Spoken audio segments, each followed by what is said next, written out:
Kuni nyaatan guyyaarraa hojjedhuudha jechuudha. Kun qursii ganamaati. Akka afaan warra Wallaggaatti caccabsaa jedhama. Akka afaan Arabaatti immoo gorsu gidir jedhu. Kana uumasaa walumaan turre haa ilaallu. Kanatti hojjechaa jira.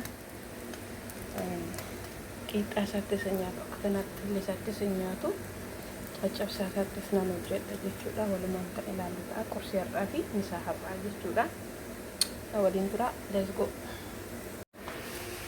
Kun amma xumuradhee jira. Waan hundaayyuu jechuudha. Amma kana booda nyaachuu malee wanti hafee hin jiru.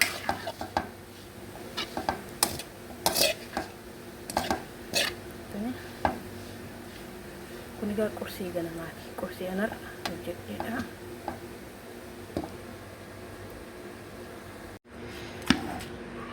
Kun akkuma argitanii akkanattaan caccabsee jira amma jechuudha.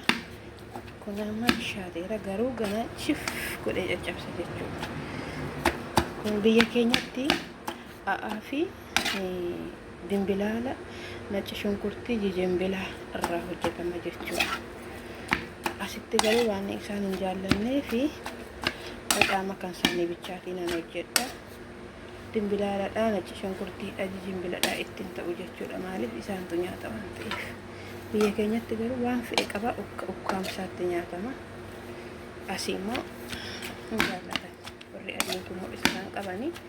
Kanaafuu akkanatti hojjechaa jira jechuudha.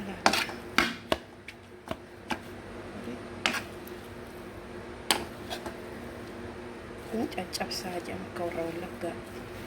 Akka Arabaatti immoo gorsu gidir jedhu Arabiffaan jechuudha.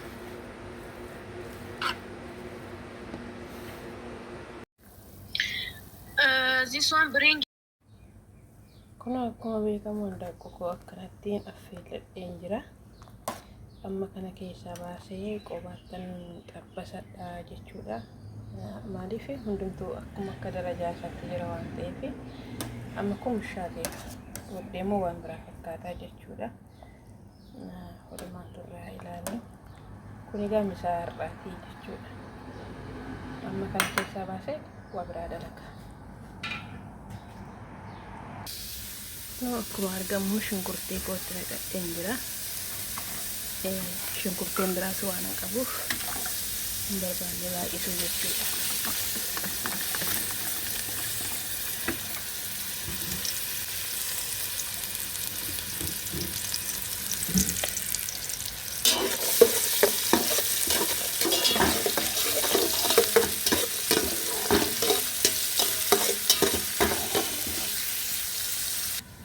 Kunoo asitti akkanatti bahaaraattiin qopheeffadheera. Bahaaraattiin qopheeffadhe kana keessaa amma kana furadha. Kanan na barbaachisa jechuudha.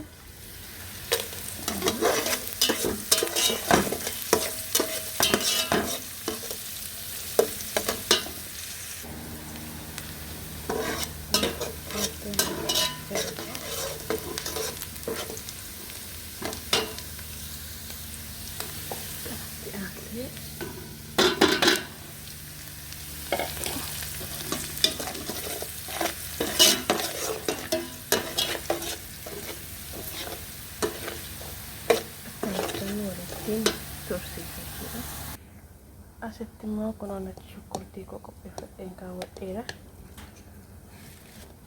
Kun tokko nagaha.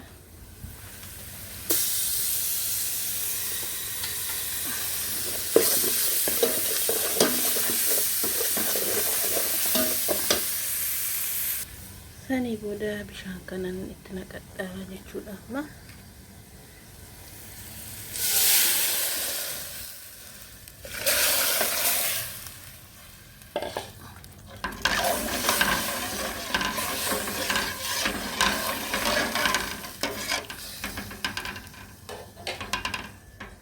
Akka dafee bishaatee boodaan ruuzii kiyya itti naqadhaa jechuudha. Amma immoo loomii firii sadii miiccadheen kun akkanatti na bishaata. Akkanatti na bishaatee booda dhuma isaa walumaan ilaalla.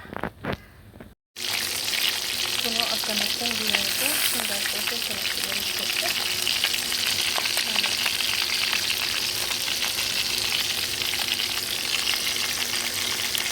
farni keessatti hojjechuun hin danda'amu gaazii sadii.